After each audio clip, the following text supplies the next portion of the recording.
वहीं शिमला में MH1 news के संवाददाता सुनील परमार ने पूर्व सीएम और नेता प्रतिपक्ष जयराम ठाकुर से खास बातचीत की, जहां जयराम ठाकुर ने कहा बीजेपी अन्य राजनीतिक दलों के मुकाबले लोकसभा चुनाव में प्रत्याशियों के नाम की घोषणा के साथ सबसे आगे चल रही है।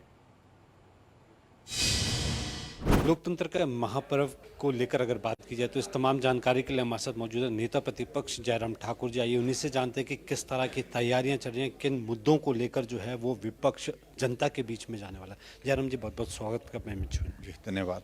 जानना चाहेंगे, लोकतंत्र का महापर्व है और जिस तरह से कहा जा रहा है कि 4/4 और 400 का आंकड़ा पार, कितनी तैयारियाँ? देखिए, तैयारी के हिसाब से आप देख रहे हैं कि हमारे कैंडिडेट फील्ड में जा चुके हैं। हिमाचल प्रदेश में चारों लोकसभा के हमारे कैंडिडेट घोषित हो चुके हैं, सब कैंपेन कर रहे हैं, जन समर्थन उनको मिल रहा है। उपचुनाव 6 घोषित हो चुके हैं, 6 के 6 कैंडिडेट हमारे घोषित हो चुके हैं। हम तैयारी की दृष्टि से कांग्रेस की तुलना में बहुत आगे हैं। कांग्रेस के अभी 6 में से 1 भी घोषित नहीं हुआ उपचुनाव के लिए, और 4 सीटों पर 2 हुए हैं, 2 अभी तक हुए नहीं हैं। और मैं इस बारे में यही कहूँगा, उनके चुनाव अपनी पार्टी का विषय होगा, लेकिन बहुत बेहतर ढंग से जन समर्थन मिल रहा है। देश मोदी जी को प्रधानमंत्री बनाना चाहता है और देश के साथ हिमाचल प्रदेश भी लगातार, जैसा 2014 में भी 4 सीटें जीती, 2019 में भी 4 सीटें जीती और 2024 में भी 4 सीटें जीतने के लिए पूरा सहयोग और समर्थन दे रहा है। नरेंद्र मोदी जी ने कहा है कि लक्ष्य 24 नहीं बल्कि 2047 है। किस तरह देखते हैं इस तरह का विजन देश को आगे ले जाने में? जो है आर्थिक बदहाली से जो देश पहले चल रहा था, अब उसको बढ़ोतरी देना। मुझे लगता है कि ये पहले प्रधानमंत्री है जिन्होंने इतने लंबे विजन के साथ अपनी बात, अपनी सोच देश के सामने रखी है। और स्वाभाविक रूप से ये वही व्यक्ति रख सकता है जिसका एक सपना है कि मेरा देश सर्वोपरि, राष्ट्र सर्वोपरि। और अभी जो संकल्प पत्र जारी हुआ है, उस संकल्प पत्र में मैं बड़ा साफ कह रहा हूं कि कोई भी लोक लुभावनी बातें न कह करके जो विजन की दृष्टि से चीज़ें हैं उन पर ही काम करने की उनने बात कही है। उनने कहा कि धारा 370 समाप्त करने की बात कहते थे, हमने कर दी। राम मंदिर के निर्माण कार्य का हम कहते थे इस कार्य को करेंगे, वो कार्य पूर्ण हो गया। वहाँ पर लाखों लोग अब दर्शन करने के लिए, वहाँ पर भगवान रामचंद्र जी के दर्शन करने के लिए वहाँ पर पहुँच रहे हैं। यूसीसी पर हमने बात कही थी, यूसीसी को लागू करने के रास्ते बड़े साफ कर दिए हैं। और इससे बढ़कर के आगे महिलाओं के आरक्षण की बात कही थी, महिलाओं के 33% आरक्षण की बात साफ हो गई है। लोकसभा राज्यसभा में पारित हो गई, आने वाले समय में लागू होगा।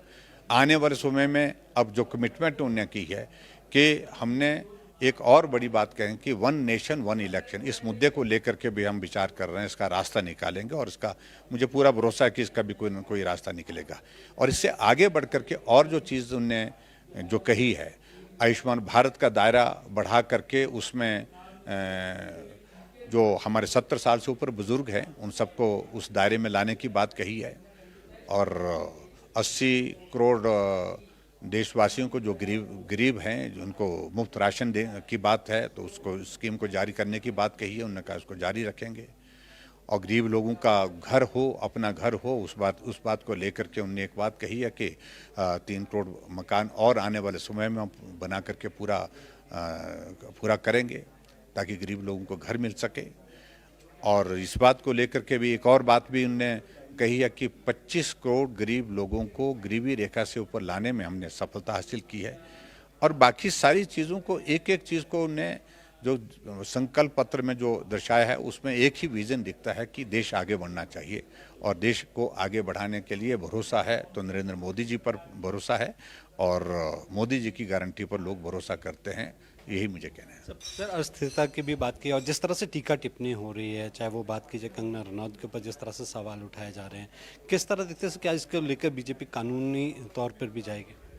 नहीं, देखिए, मैं इस बात को इतना ही कहना चाह रहा हूँ कि अस्थिरता का तो अपने आप उनका पार्टी का अंदर का मामला है, उसमें मुझे कुछ कहने की आवश्यकता नहीं। मैं इतना ही कह रहा हूँ, हम चुनाव में जा रहे हैं और चुनाव में 4 सीटें जीत करके वापस आएंगे और कंगना जी भी जीतेंगी। सर, टीका टिप्पणी जिस तरह से की जा रही है बीजेपी, क्या इसको लेकर चुनाव आयोग ने भी कहा है कि इस तरह की शैली जो है नहीं? निश्चित रूप से विचार करेंगे। बहुत बहुत धन्यवाद जयराम जी।